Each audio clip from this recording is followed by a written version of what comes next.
Good morning. Thank you all so much for being here, and we are grateful for you spending the time together to talk about a critical issue facing Denver. Today we are here because dysfunction in Washington, D.C. is putting people's lives at risk right here in Denver. And that has to do with the most fundamental human needs that we have. It is about health care, and it's about food access.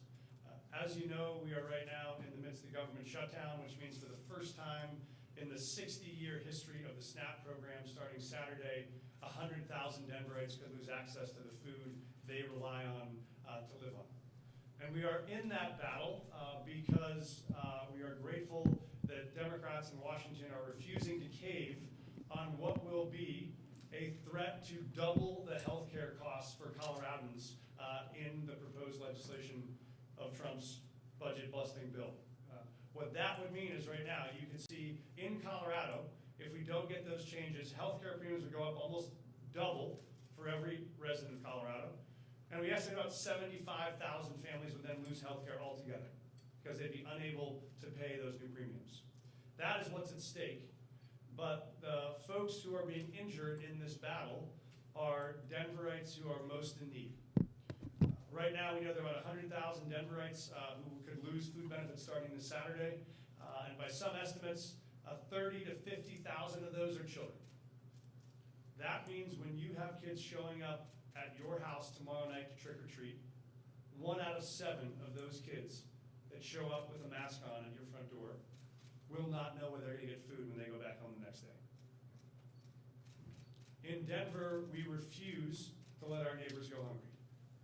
And that's why today we are announcing a collaborative plan to approach what every Denverite can do to help, who wants to help, and what every Denverite who is in need can do to get access to the food and the resources that they need to survive. We are really grateful for the team who has worked on this. Part of what we'll launch today is the Food Assistance Task Force, which you will see is made up of our relevant department leaders. We're delighted to have 3 council chairs of this, who you'll hear from this morning, and our nonprofit community partners. Let me say a little bit about what we are asking Denverites to do, and I want to introduce our council members who will talk more about the context we're facing in the districts and the challenges that we see and what we think we can do to help meet this need. We are going to ask Denverites who want to help to do 3 simple things. If you want to support our community, the best thing you can do is you can give money, you can give food, or you can give your time. And we will try to make each of those 3 things very easy to do. If you want to give money, we're going to ask that you give directly either to the Food Bank of the Rockies, or you can give to the Denver Foundation, which will have a special fund we've set up to support food banks in need. And also you can give directly to your local pantries. All you can find through this one-stop shop at our denvergov.org/food site, where you'll see all this information. If you do want to give food, we know some people can't give money, but do want to give food, we're going to make it easy by making a rec center site available in every one of our council districts where you can drop off food any day that are non-perishable dry foods that we can use to get to people in need. And finally, if you're willing to give your time, we are going to need folks to step in and step up to help us run this volunteer operation. You might be able to bring a truck that you can help bring food from one rec center to a food pantry. You might be able to spend some time on a Saturday to help pack up and deliver food at a food bank. If you are willing to, through our Give 5 volunteer operation, you can also come directly to denvergov.org Give 5, and you can figure out exactly what volunteer capacity you have that the city needs to work together in these important times. If you are a resident who is terrified tonight because you're not sure where you're going to find food starting on this Saturday, we also want to make sure we have easy to access resources to you. So we can help you find food on denvergov.org/food, where you can get up-to-date information on where the pantry is that's closest to you, that has capacity. If there is a local restaurant doing a food opportunity, all of the efforts will coordinate citywide to the nonprofit community and the restaurant community, the grocery store community will be available on that site. If you need more resources other than just food, you can come to denvergov.org/food. You can also go to 211 to be able to call for those resources. And finally, we are encouraging all of our Denver residents who are reliant on SNAP to continue to apply for SNAP and to push your SNAP applications. You can do that either at one of our physical Department of Human Services sites. You can do it through 211. Also, you can do it on our My Friend Ben site. Any of those locations can help provide those services. And so that's a little bit about how we think the city is going to provide one unified front of support in these difficult times. I think this is the moment where it matters most to say when times are toughest, Denver pulls together. We are prepared to do that, but we need everyone to step up and chip in and lend a hand. No one has done more to make that possible than our city departments and our city council members who have been working on this tirelessly to make sure we have this plan in place and residents can be met with whatever needs they might have. And so we're grateful to our council president, President Sandoval, who's been intimately involved in this, to our president pro tem, Mayor Campbell, where is she? Right next to you. And so grateful. We do have 3 council members whose districts have been who will be most affected by this, who have stepped up to lead and will be the co-chairs of this task force that we will name. The task force will include the Department of Human Services, our Department of Public Health. You'll see our team here. Thank you to Anne Marie from Human Services, Karen McGowan from Public Health, to Perlick from our Human Rights and Community Partnership team. Joel and Clark at Denver Parks and Rec will also be part of that operations. Our team from Outreach, thank you to Millie Barsayo and Tron Willis, who've been key in this effort.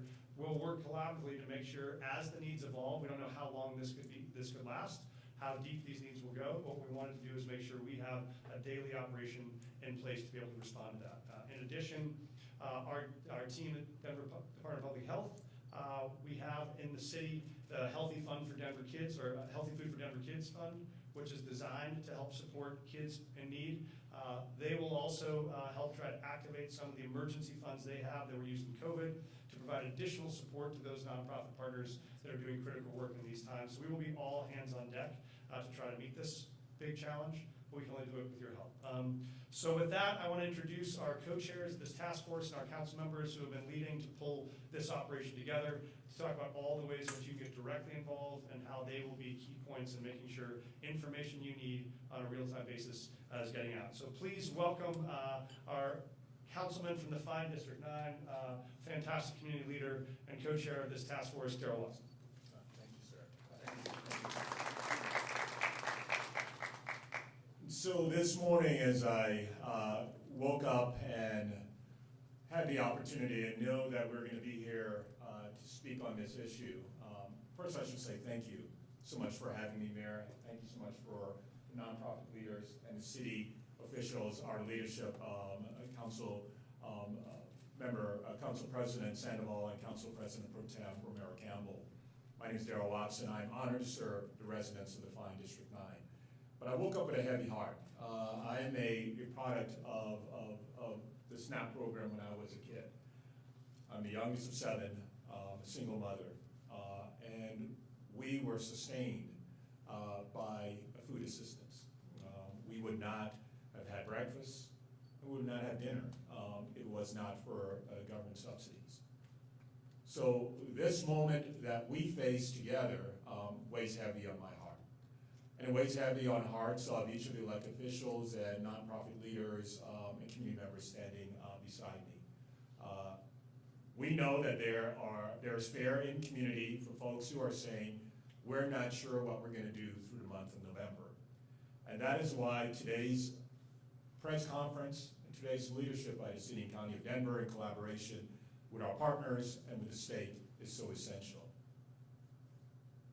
I'm honored to serve on the task force. I'm honored to be here with my colleagues and the mayor and these nonprofit leaders coming together as we do each and every time in Denver when we're faced with crises. Crises that start within and crises that start from outside. We are stronger than the forces that are pushing us to the edge week after week from crisis to crisis. And this food crisis is something that we have seen before during COVID. We have stood together before, and we will be successful within this task force collaborating to ensure the Denverites receive the food and the support that they need. This task force is committed to working collaboratively to ensure that the resources provided statewide and throughout the City and County of Denver in each district gets to the people who need it the most starting this weekend. As the mayor shared, there are many ways to provide support and to get engaged. And there are ways that we are moving forward within the city to ensure that you have easy access to food and services. Leveraging our rec centers for the first time to make sure we meet the needs of community members is one of the steps that we're taking, and one of the ways that we as city council members on this task force and throughout the city that we will be leading on. I wanted to make sure I shared to community members the community centers that are nearest to them that they can reach out to and that they can receive the support that they and their families so desperately needed in each of our districts. In District 1, Oxland. District 2, College View. District 3, Rudy. District 4, Eisenhower Rec Center. District 5, Montclair. District 6, Cook Park. District 7, Athmar. District 8, Hiawatha Davis. District 9, Glen Arm. District 10, Carlo Madison. And District 11, Green Valley Ranch. As a city council member and a servant of this city, I commit to you, and so does each of the folks standing here shoulder to shoulder, to make sure that we continue to move forward to ensure that your families are protected during this time and your families receive the food that they need. This is a moment where Denver shines. When our backs are to the wall, we have always come together. We've always ensured that we put our people first. I'm honored to serve you as your city council member for Fine District 9. I'm even more honored to serve on this task force. And with that, I'll turn it over to my amazing colleague, Councilmember Jamie Torres.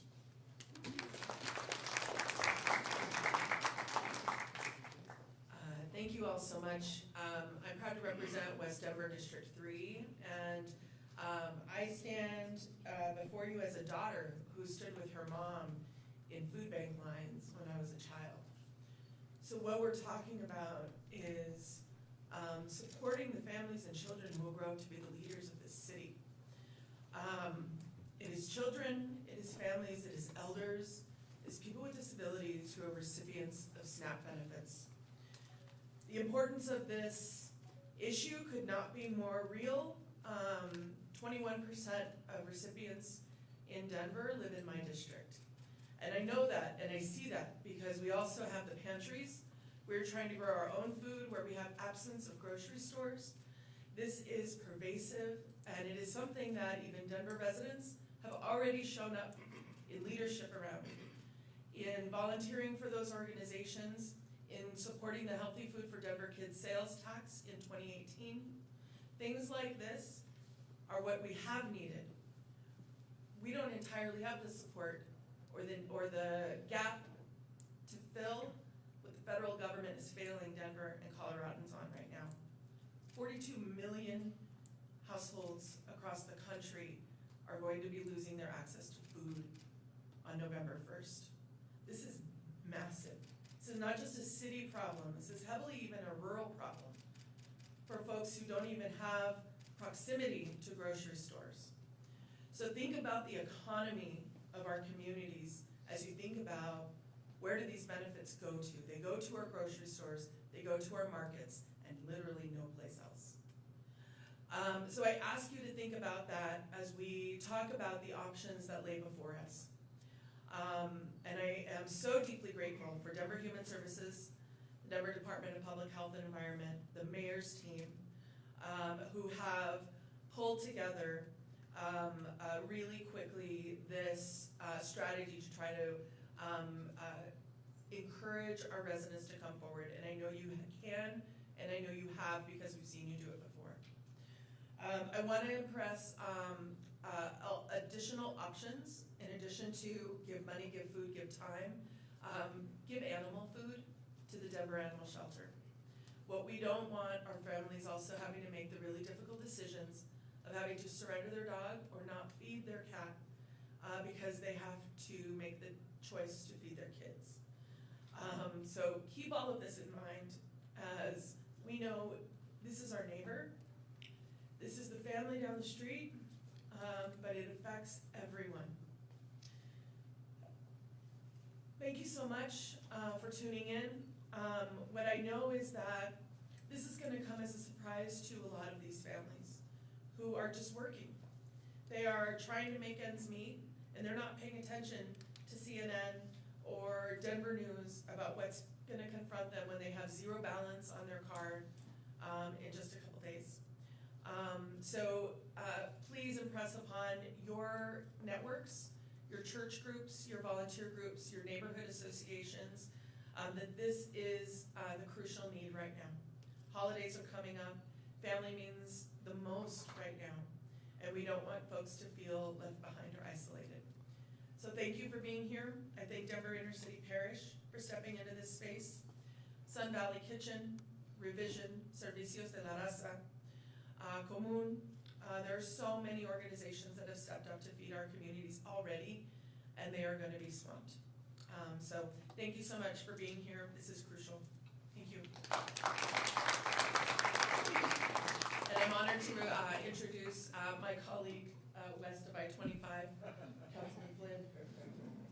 Other side of the river. The other side. There is a lot of Denver that's west of the river, just a reminder. There's very little. My name is Kevin Flynn. I represent far southwest Denver, District 2, the far southwest corner of the city.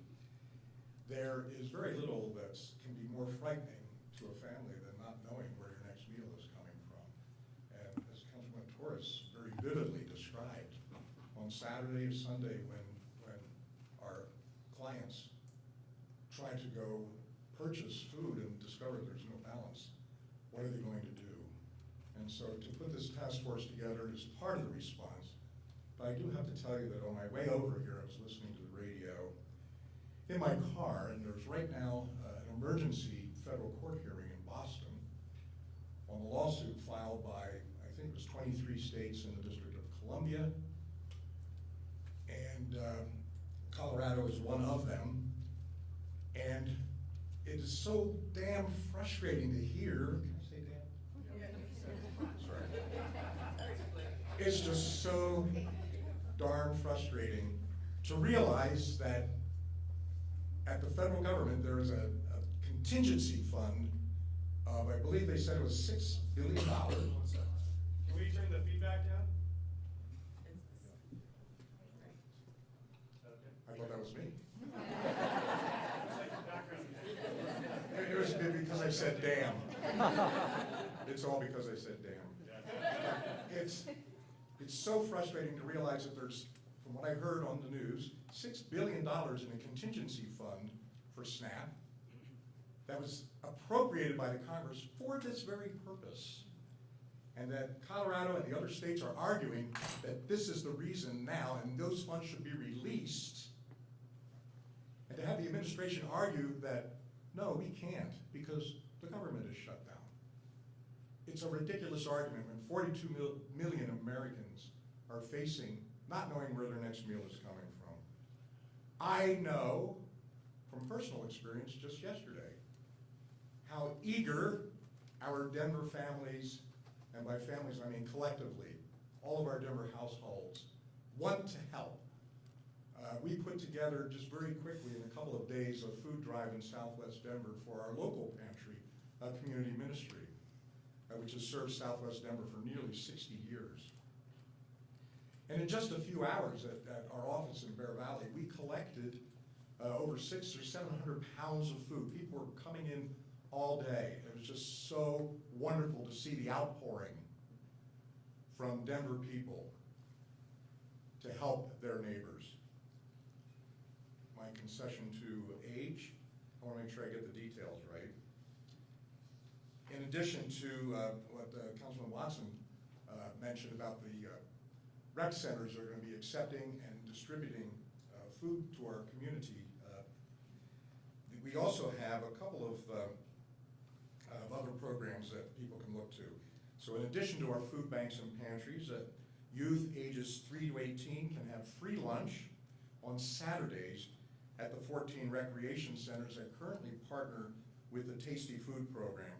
The list can be found at denvergov.org/food. The lunches take place on Saturdays, from starting this Saturday, November 1st, through Saturday, January 3rd. No ID, no registration required. All are welcome.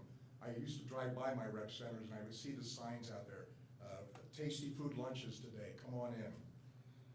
By serving on this task force with my colleagues and with the support of the rest of the council, some of whom are behind me here, we're united. We are united in searching for solutions that work for all Denver families. I want to bring up now the president of the Food Bank of the Rockies, Aaron Pulling, for more details. Thank you. Thank you so much, and thank you to the mayor and the city of Denver for their leadership. I first want to acknowledge just the heaviness of this moment. Even in this room this morning, I've seen tears. We are terrified. Our neighbors are scared. They're facing the reality of having to choose between whether they put food on the table for their kids, for their grandkids who they are unexpectedly raising, or filling a prescription, or filling their car with gas. This is a heavy moment. And this is not a standalone crisis of the pause, the gap in SNAP benefits. This is a larger crisis in which we're operating.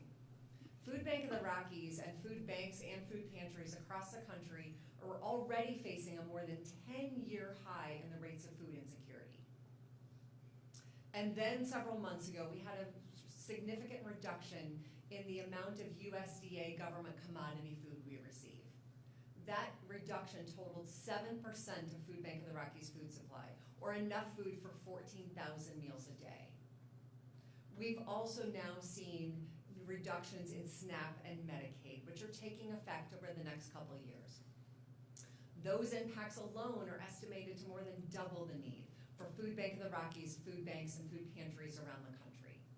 So now, with the month of November, people not receiving SNAP benefits, this is in essence a crisis within a crisis. While this is a heavy moment, it's also a moment of opportunity. I am thrilled that Food Bank of the Rockies, alongside Denver Inner City Parish and the other 300 hunger relief partner organizations that we partner with in Denver, and more than 700 across Colorado and Wyoming, that we are coming together and stepping up in this moment of need. We are spending every dollar donated to purchase food and distribute that food to our neighbors in need, scaling up as quick as possible. And this response effort needs the city's support. It needs government support. It needs philanthropic support from corporations, foundation, and government. We cannot meet this moment alone. We cannot close this gap alone. And with the generosity of our community, we know that we can meet this moment of need. Thank you so much for your support and for joining together in the strong network of food banks and food pantries that serve our city.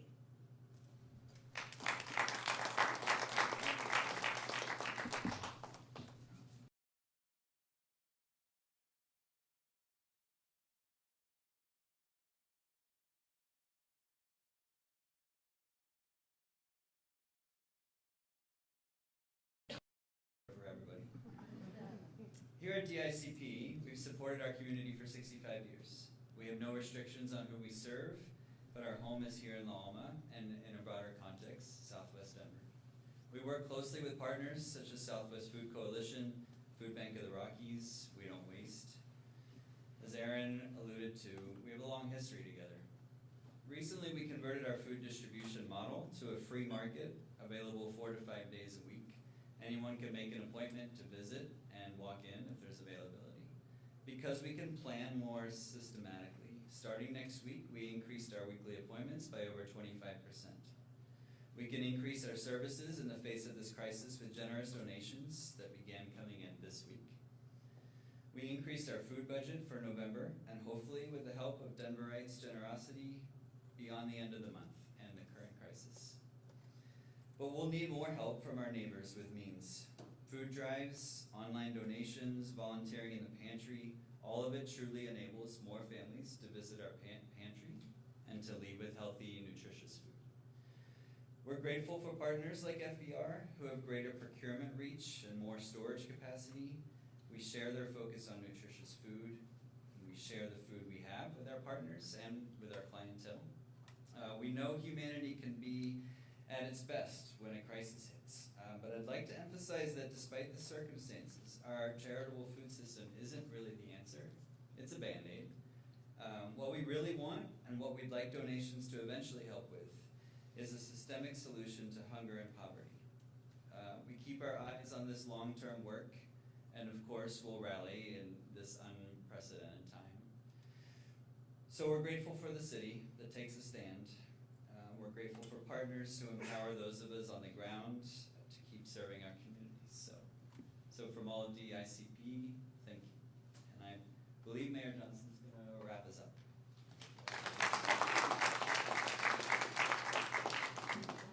We are happy to take questions if people have them for all of the experts that are here assembled. I'll just say in closing, as you heard from many of our council members, this is a moment where Denver is put to the test. This is a moment where what happens when the folks who live next door to you are going to wake up without a path to put food on the table for their family that night. For all of us who've had a moment where you're counting down the days to the next paycheck, imagine what you're facing when you're counting down those days and that paycheck doesn't come. And that's not just folks that are struggling or unemployed. That's people like federal employees working at our airport right now, like our TSA officials who are calling our office to say, what do I do when I both don't have a paycheck and I can't get food benefits?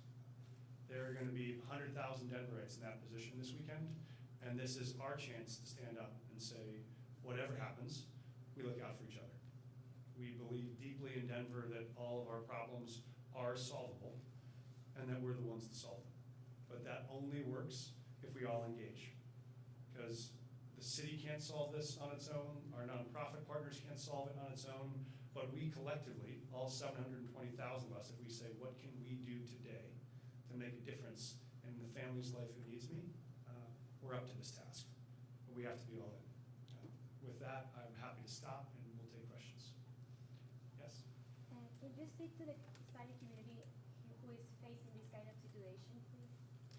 Sí, gracias a todos que están escuchando. Sabemos que este sábado tenemos la gran problema de casi 100,000 de familias van a perder acceso a comida aquí en Denver. Hoy anunciamos un programa que podemos usar para que toda la gente que necesita comida pueden obtenerlo, pueden venir a nuestro website para obtener más información, y toda la gente que quieren ayudar a otros que necesitan la ayuda también pueden ayudar ahí a denvergov.org/food para aprender más, y puedes ir a tu centro de recreación donde van a dejar o recoger comida, y también tus pantries y otros sitios aquí en la ciudad podemos darles para obtener la comida que necesitan. Is there going to be any sort of assistance with like transportation to get to these locations to get food? Great question, and the answer is, and Tron, who's sitting right in front of you, who works for our advocacy myself, we organized this response. When you come to our Give Time platform, there are going to be 100 different ways to help. For instance, one of the things that the council members have designed, we're going to work on, is we have in each one of these districts a rec center that will be receiving food each day. We're going to need someone at the end of each day to come by, pick up that food, and take it to a pantry or to a food bank close by. So we'll need, I think we'll call them district captains or pantry captains, to be able to, if you have a truck and you can come at 5 o'clock or 6 o'clock at the end of the day and pick up stuff and move them, we'll need that help. And so there are dozens, maybe hundreds of different volunteer roles we will need help on. What we'll do is to try to curate all those into one spot so you can come and see what we need, and you can figure out what time or energy or resources you have to give. What about getting the families actually to the food banks or to those rec centers to get the food? In terms of transit opportunities, does anyone want to jump in on that? I can jump in on Councilman that. Torres? Yeah. Most of their neighborhoods have these pantries already. I think this is an indication that food access and food insecurity is already a problem, because they know how to get to Revision, they know how to get to Sun Valley Kitchen. So for a lot of the new families, it may be learning some of those organizations anew. It may not be though, and my guess is that it's not. I think a lot of folks know what's available, and it could be even churches that they've gone to. A lot of pantries kind of pop up because they see a need among their community. So they can also call their council district. We will also know where to send them. That will be nearby and close by. Thank you. I'm also going to ask Christine Bernero, who's here from United Way, who's an incredible partner with us, who can talk about the way you can use 2-in-1 resources also for that. Thank you. This is such an amazing morning. As you all know, Mile High United Way was the first United Way in the country, and this is what Coloradans do and Denverites do when we are needed most. One of the resources that we do have that anyone can call 211 confidential, and we also do have ability to refer resources for rides to food pantries. We also offer all of the 211 services in multitudes of languages as well. So again, please use 211 in addition to denver.gov.org/food so we can get those resources out to folks who need that transportation. I have 3 questions. One, with 211, I'm curious what call volume looks like right now and whether you're equipped to take what could be a real honest. It's a very good question, and we are seeing, we have at this point a 20% increase of phone calls even prior to tomorrow. We can also tell you that of that 20%, questions about food and food insecurity is the #1 question. And I will also echo the mayor and my colleagues' call to, this is a time where all of Denver can step up, volunteers, but we are also staffing up to be able to handle those calls that are coming in. Thank you. Hygiene products, is that a need? I haven't heard it. Yes. So, before I throw that in the story, I just want to make sure that is a need. Yeah, at Food Bank of the Rockies, we distribute food and other essentials, including pet food, including hygiene products. So any items like that. Really the most impactful way to give. There are many options we've talked about with donating food and other products. As a financial gift is because Food Bank of the Rockies can leverage our massive purchasing power. We're bringing in 15 semi-trucks full of food and other essentials every single work that we're outright purchasing in addition to what we get donated. So for every $1 donated, we can distribute enough food for 3 meals. And I want to hear more about systemic solutions. Long term, that's what we need to be focused on. If you want to.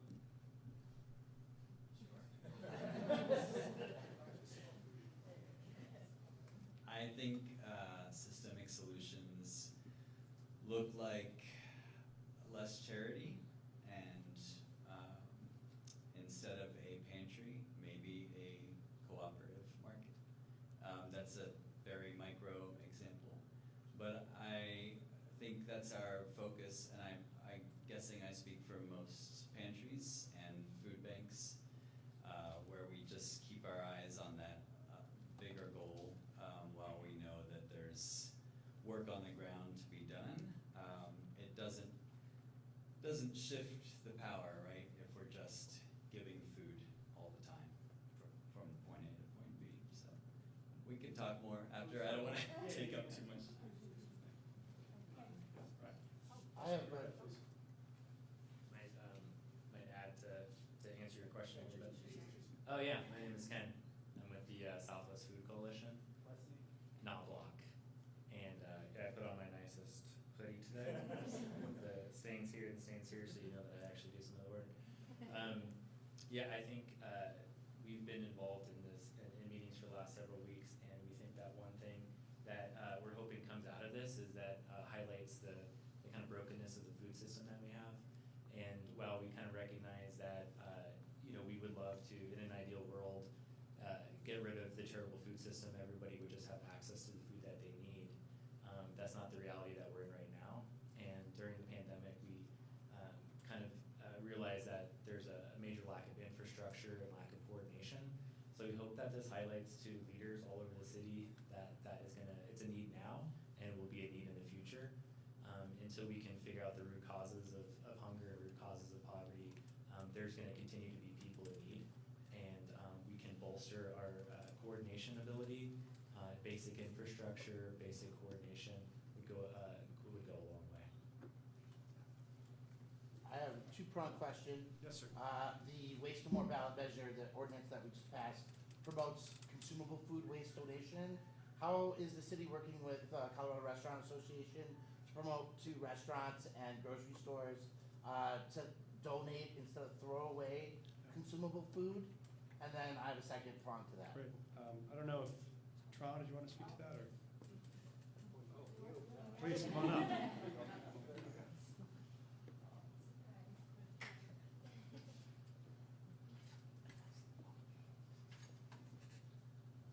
thought I was just observing today. Hi everyone, I'm Kyle Andrews. I'm the CEO for We Don't Waste. We're a food recovery organization in Denver. I work with a lot of the nonprofits that have been mentioned today.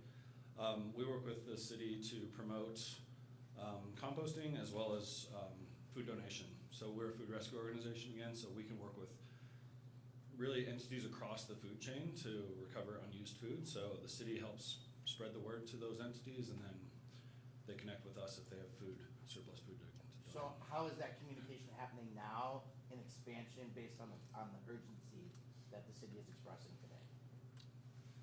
Well, this is coming up pretty sudden, so I think that the word has gotten out there over the past few months, but the trick about food rescue is it's inconsistent, right? So we don't always know when food is going to be available. So the idea is just get the word out to all the restaurants and distributors so that they know when they do have surplus to call us. But I think that we can keep working with the city to spread the word, but that's always the goal, is just to get the name and Denver Food Rescue, other organization, Food Bank of the Rockies, out there so that they know that we're available. And then the second prong to my question, you've spoken about churches and NGOs, but I'm involved with the largest mutual aid food distribution, serving over 13 community fridges and 5 organizations that feed roughly 1,000 people a weekly warm meals. We're seeing a pinch on our resources coming from this. Are we going to be included in this plan? If you're a 501c3, you can apply for a grant, critical needs grant with the Denver Foundation. That's where funding is coming from. HB 251166 allows those donations to go to the individual as well as the NGO. We work on a non-NGO basis, providing thousands of meals on a monthly basis to people who don't have kitchens to cook the food in. Okay, can you and I talk offline? Glad to do that. Okay, great, thank you. Last question. Mayor, how long do you anticipate this task force being in place? Well, I think I might let the council members speak about this, because I think they have a vision for potentially this being not only a short-term need, but as you heard, there's a long-term need to talk about food distribution systems around the city and how we meet this. This immediate task force will need to be in place in its current emergency form for as long as the government remains shut down. And so if that goes for weeks or months, we will be meeting, talking on a daily basis to make sure, as needs are adjusting around the city, where there are pantries that are overwhelmed and need more help, where there are places that need additional volunteer time, additional resources. So I think we're positioned to, in this form, serve the term of the government shutdown. I think the council members have raised an important need to think about what the ongoing needs are here. So I don't know if one of the council members want to speak to that. And thank you, Mayor. We see the same impacts that our leaders within our food support nonprofits have shared. We're going to respond to the need right now and make sure that we are providing access across the city. But there are systemic changes, systemic steps that need to be taken, and that will require council working in collaboration with the administration to make sure that we have a sustained food security process in place, because this is one emergency that most likely will be a continuation in the upcoming years. For the last couple of years, Denver City Council has advocated for the development of a food justice fund. And some of that is to speak to the things that Ken Knobloch has acknowledged, that some of our pantries could do more if they had a walk-in refrigerator or freezer system. They could do more if they had a mobile food pantry option for their facility. We could reach more if we were able to respond to our local nonprofits and the kinds of needs that they're already identifying. So what we're going to be able to do is hold a food summit in 2026 to pull all of those partners together, along with the folks that already are focused on this network of kind of issues in Department of Public Health and Environment and Human Services and Human Rights and Community Partnerships, because we need to figure out a better network system. And this was exposed not just during COVID, but also during our newcomer arrival. Our food pantries were stretched super thin. And so that is what that piece is about. So we play a role in local government in trying to make sure that we're creating opportunities for those organizations to meet the need that they see. Thank you, everybody. I'm just going to close by saying thank you for being here and saying the biggest test of our values is not what we say, it's what we do. So if we told you that when you walk through the grocery store this weekend, or you walk down the street, or you walk through your neighborhood, and you knew that 1 out of every 6 people you walked by does not have the ability to put food on their table tonight, what would you do? How would you show up? And this is really a call for us to say, show up in a way that looks after the people that you share the city with. That means small things, like tomorrow night, in addition to putting out candy, do you put out some mac and cheese or some ramen that folks can take with them that might mean when that kid wakes up the next morning, breakfast is not just the Nestle Crunch bar they got. It might mean doing potlucks in your neighborhood because you might know there are folks in your neighborhood who need food but are be too proud to ask. What are the ways in which you can show up in a way that will make you proud, will make your city proud, and will make the neighbors now who are most terrified know that you see them, you care about them, and you have their backs. That's what Denver does at its best, and we need you to step up to do that now. Thank you all so much for being here today.